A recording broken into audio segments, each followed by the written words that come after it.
Hello good evening friends. हम लोग बात करें staff nurse related Bihar staff nurse DV के रिगार्डिंग कि कौन कौन से डॉक्यूमेंट चाहिए होना चाहिए और एक इम्पॉर्टेंट डॉक्यूमेंट्स के बारे में बात करेंगे जो हम लोग को बनाना होता है। अभी तो देना नहीं है वैसे डीवी के टाइम पे, लेकिन उसको ज्वाइनिंग के टाइम पे देना होगा कैरेक्टर सर्टिफिकेट का। तो देखेंगे बाद में कि कैसे बनेगा वो, और सबसे पहले देख लेते हैं कि और कौन कौन से डॉक्यूमेंट चाहिए। तो बिहार स्टाफ नर्स डीवी से रिलेटेड नोटिस कल आया था, तो इसमें यहाँ पे दिया हुआ है कि कौन कौन सा डॉक्यूमेंट चाहिए जो हम लोग को रखना है, अपने पास लेके जाना है डीवी के लिए। तो सबसे पहला है मैट्रिकुलेशन का मूल प्रमाण पत्र, यानी कि 10th करने के बाद उसके 1 साल के बाद मिलता है। तो ये 10th वाले कॉलेज से जो लोग नहीं लिए हैं अपना डॉक्यूमेंट्स ले लें, ये चाहिए। दूसरा निवास प्रमाण पत्र चाहिए। निवास प्रमाण पत्र जो हम लोग फॉर्म भरते टाइम दिए हुए हैं, निवास प्रमाण पत्र वही चाहिए। नीचे इसमें डेट भी मेंशन किया हुआ है कि कब से कब तक का चाहिए। तो निवास प्रमाण पत्र के लिए कोई ऐसा डेट नहीं है, वो कभी का भी रहेगा तो चलेगा। दूसरा है फ़ोटो युक्त पहचान पत्र, यानी कि आधार कार्ड लेना है, पैन कार्ड लेना है, जो भी आपके पास हो। और आगे है जीएनएम बीएससी नर्सिंग का मूल प्रमाण पत्र या औपबंधिक प्रोविजनल प्रमाण पत्र, यानी कि जो जीएनएम और बीएससी किए हैं उसका मूल प्रमाण पत्र और प्रोविजनल चाहिए। फिर दूसरा है जीएनएम एंड बीएससी का सभी, यानी कि मार्कशीट चाहिए 3 साल का, और अगर बीएससी नर्सिंग है तो 4 साल का मार्कशीट चाहिए। और यहाँ पे रजिस्ट्रेशन चाहिए।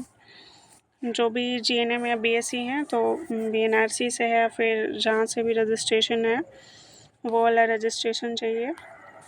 इसमें तो बिहार का ही वैलिड है तो बिहार वाला चाहिए। और जो लोग अदर स्टेट वाले थे तो उनके लिए एक बीएनआरसी अलाउ किया था तो उसको लेके आना है। फिर अगला है जाति प्रमाण पत्र। जो लोग भी कैटेगरी से फॉर्म भरे थे, जो भी अपना डॉक्यूमेंट अपलोड किए थे फॉर्म भरते टाइम, वो वाला ही चाहिए। इसमें दिया हुआ है 23/5/2025 तक, यानी कि उससे पहले का होना चाहिए। बाद वाला अगर रहेगा तो फिर वो इनवैलिड हो जाएगा। फिर उसके बाद जिनके पास भी एक्सपीरियंस है तो वो एक्सपीरियंस वाला चाहिए डॉक्यूमेंट्स। और साथ में ये भी लिखा गया है एक्सपीरियंस जो है वो 23/5 से पहले का होना चाहिए, और वो सिविल सर्जन और सबसे अच्छे तरह जितने भी वहाँ पे स्टाफ हैं वो सबका उस पर सिग्नेचर होना चाहिए। उसके बाद जो लोग भी दिव्यांगता कैटेगरी में आते हैं उनका प्रमाण पत्र चाहिए। फिर आगे अगर कोई भी स्वतंत्रता सेनानी का कैंडिडेट है तो वो अपना डॉक्यूमेंट्स लाएगा। फिर जो लोग जब हम लोग फॉर्म भरे थे तो उस टाइम पे जो हम लोग को कॉपी मिला था फॉर्म भरने टाइम वो वाला चाहिए, उसका कॉपी चाहिए। फिर फॉर्म भरते टाइम जो हम लोग फ़ोटो अपलोड किए थे वो फ़ोटो चाहिए। फ़ोटो जो है वो 5 लेके जाना है।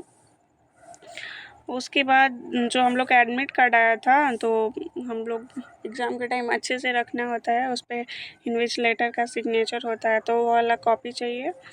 और जो स्कोर कार्ड आया उसका भी हम लोग को कॉपी चाहिए। यहाँ पे लिखा हुआ है कि अगर प्रमाण पत्र हम लोग नहीं लेके आते हैं मार्कशीट और रजिस्ट्रेशन वाला, फिर उसमें अयोग्य घोषित कर दिया जाएगा। यहाँ पे है कि समय पर जो भी समय दिया हुआ है उसके अंदर अगर नहीं लेके आते हैं हम लोग तो फिर अयोग्य घोषित कर दिया जाएगा। तो हम लोग लास्ट में बात कर रहे हैं जो इम्पोर्टेंट डॉक्यूमेंट्स हैं कैरेक्टर का। तो वो जो कैरेक्टर होता है वो अपने जो भी थाना है वहाँ से बनवाना होता है। वो बस इसलिए होता है कि आपके पास मतलब कोई केस या किसी तरह का नहीं हो पहले से दर्ज, उसके लिए होता है। तो कैरेक्टर के लिए ऑनलाइन अप्लाई करना होता है, जहाँ से हम लोग आय जाति निवास के लिए अप्लाई करते हैं वहाँ से ऑनलाइन अप्लाई करेंगे। फिर उसके बाद थाना में जाएंगे तो वहाँ पे सिग्नेचर कराने के बाद उसको डाउनलोड कर सकते हैं। तो इसमें लगभग 10 दिन के अंदर में हो जाता है, तो आप लोग बनवा लें क्योंकि ये ज्वाइनिंग के टाइम पे चाहिए होता है। तो बस आज की वीडियो के लिए इतना ही। Thank you. आप लोग मेरे चैनल को सब्सक्राइब करें, लाइक करें।